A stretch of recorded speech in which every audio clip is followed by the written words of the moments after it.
Hi, I'm Ben Sigelman. I'm here to talk about how logging got selfish and what we're going to do about it.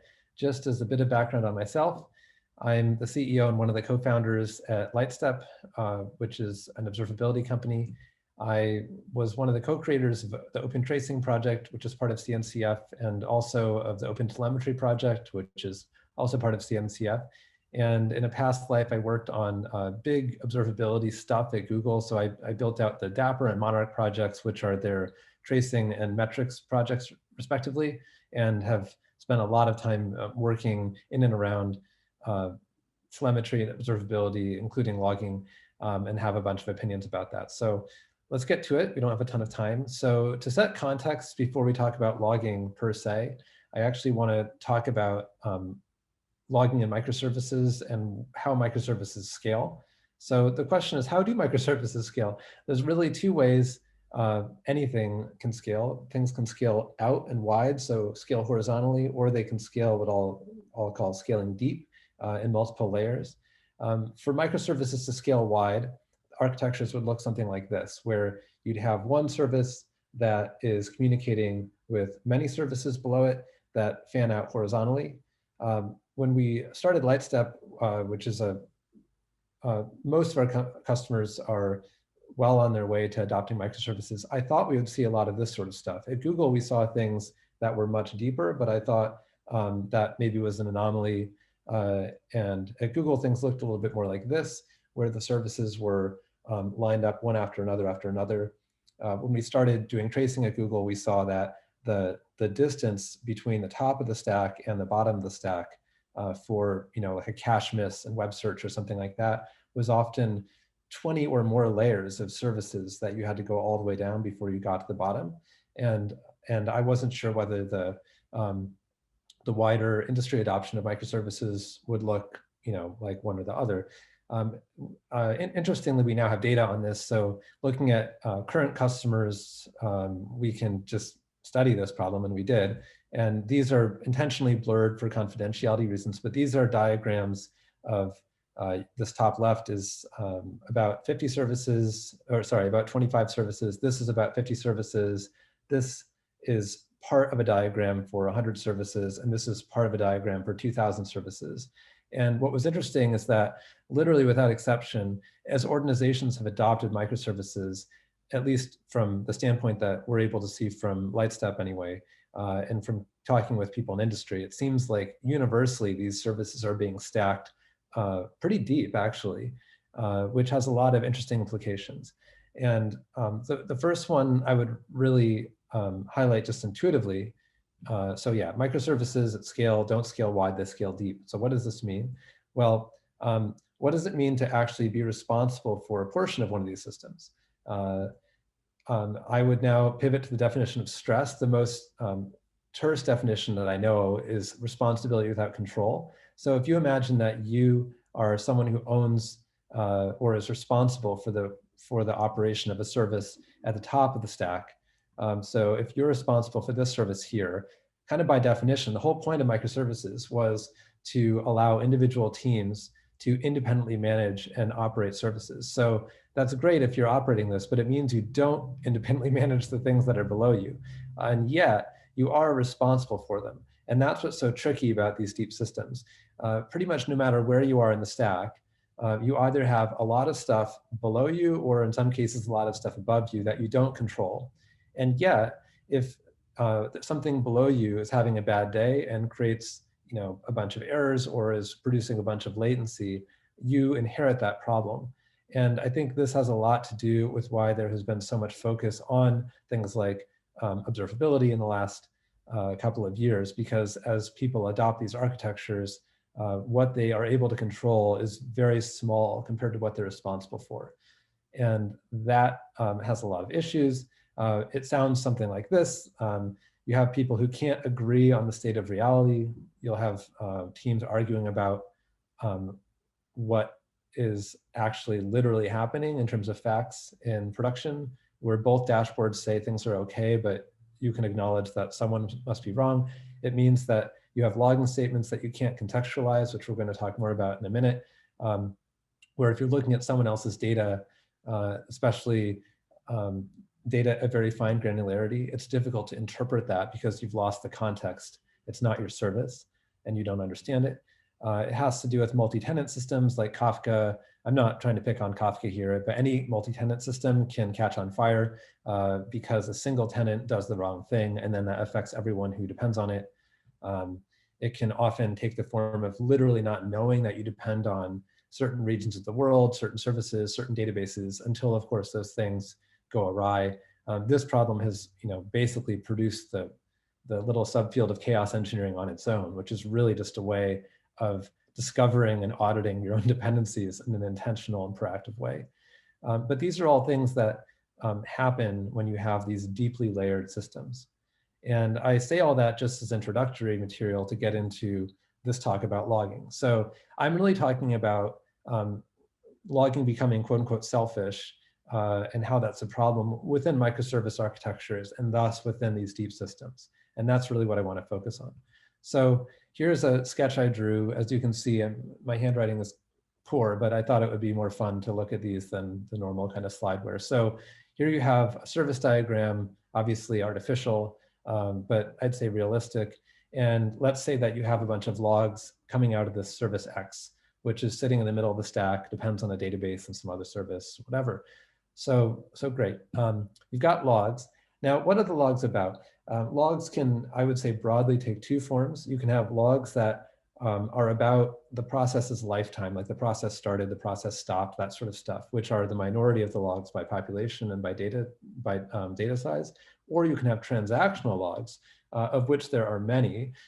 That's basically any log about a request, service, or component of your system is handling. The thing is, though, and this is probably the single most important technical observation about this talk, is that a transactional log really should be contextualized in terms of the larger distributed transaction if you're dealing with microservices. And what I mean by that is, regardless of what your logging library is, if something is happening as part of a transaction, that log becomes much, much, much more useful if you can contextualize it in terms of the overarching transaction that's propagating across your services. Once you do that, it's actually part of a distributed trace, which might look more like this. So, I mean, I'm not going to walk you all the way through it, but that's just the idea of logging, all of the meaningful events, particularly, HTTP calls and things like that, but also internal events that take place during a transaction's lifetime as it moves across an entire system. And to be clear, we're talking about one trace per distributed transaction. A distributed trace really is just kind of fancy logging, where you take many logging statements, add a little bit more context and timing information, and then somehow collect all that data, organize it, and analyze it in some way. But I think that at the point that we're at as an industry, we're often thinking of them as distinct things. So if we think about distributed traces now for a minute, so here's a picture of what that looks like if you've used Zipkin or Jaeger or one of the many commercial solutions that support traces. People often think of this as being a trace. This is a picture of a distributed trace indeed, where you can see the different services over here on the left and their timing diagrams and dependencies and so on. But the real value in distributed tracing is in contextualizing other data. And in this talk, I want to talk about what we could be doing with logging. And okay, so the question is, here's service X again and its logs. And what I'm wondering is, where can those logs actually provide value?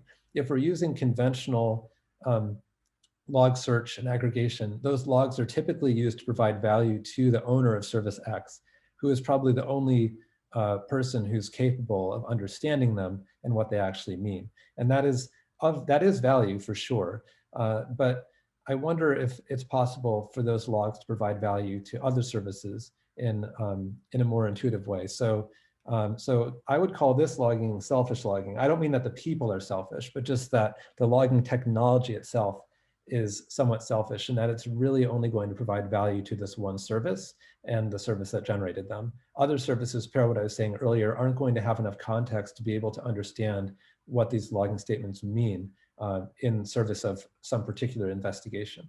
Another way to look at it would be a world where these logging statements have value to all services within the application and not just to the service that generated them.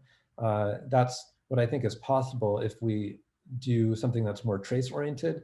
I'll call that correlated logging, where logs from any service can provide value to every service. And this, I think, is getting pretty abstract. So in a minute, I'll make it more concrete with just sort of a workflow of how this can actually behave. But the idea is that if you can take advantage of the structural information from tracing, these logging statements can be framed in the context of some larger investigation that may affect anything upstream or even downstream from the service that generated the logs. And that makes that logging data much more valuable to the organization. Yeah, so this is the distinction that I'm trying to make in this talk, and if that's really the point of it. But I think this is probably getting kind of abstract. To be clear, this is not meant to be a pitch or anything, but I am going to show screenshots from product just because I don't know how else to make this concrete. But this is an incident that we dealt with, like a real incident we dealt with at Lightstep that has an explanation in logging data. So let's look at what that looks like. So this is where it started. We saw that we have a dashboard. I'm not trying to walk through the whole product. That's not the point of this, but suffice it to say, this is a diagram of an error rate for a particular service, and you can see that it's spiking. This was something that was concerning, and we wanted to know why. So you should be able to just click on that error rate. And this isn't a service that's fairly high up in the stack. So you click on that thing. All you should have to do, I think, to investigate something is click on it and analyze, well, what's special about that anomaly, which brings you to a view where you're comparing the anomaly to what happened just before it. And the question here is what changed? Now, at this point, all we've really done is look at a dashboard, say something bad has happened, and ask what's changed. And the interesting thing is that this service depends on a whole architecture below it. I think there's a picture of that here. So this is the service that we found the symptom in. And then everything underneath here is other stuff in our own system, where pair that stress diagram I showed at the beginning. As someone who's operating the service, I can't really be expected to understand all the stuff underneath me. There's just too much of it. There are lots of potential root causes. It turns out that there are logging statements down here that are actually quite relevant to the issue that we're dealing with up here, but how do we find them? And I would highlight this sort of idea of log analysis. What we really want to be able to do is look at patterns in the logging data that can explain the change that we observed at the top of the stack. And if you're able to take your logging data and connect it to tracing, that's actually quite feasible. And you can see that, in fact, many, many layers below the symptom that we started with, there is a change from nothing to 54 logs per second, showing this illegal base64 data at input byte somewhere between 4 and 15 that just suddenly cropped up that is perfectly correlated with this particular thing. And then we can even go and look at individual traces associated with this message, where here's the error down here. We can go way up the stack to where we started and understand the flow of the data. Where this logging statement that would have been one of these things that looks sort of problematic, but there's always a lot of problematic things happening in the system, but we can correlate it back to the actual symptom that we started with and have some statistical evidence that it's actually responsible for the change. That makes this logging data far more valuable to the rest of the organization. So again, the critical thing in my mind is that someone wrote a service way down here in the stack that had an issue. They correctly logged something about it, and that logging statement is actually relevant to someone doing an investigation at the top of the stack. And in so doing, we are making this, the sort of value of this logging data is the entire application rather than just the service itself. And that's what we can do if we free logging from just the service that generated it and attach it to the context from distributed traces. So I was aiming for 15 minutes of content. There's obviously a lot more to say here, but hopefully this is at least, given folks a way of thinking about their logging data that goes beyond the services that generate it. And that's all I've got.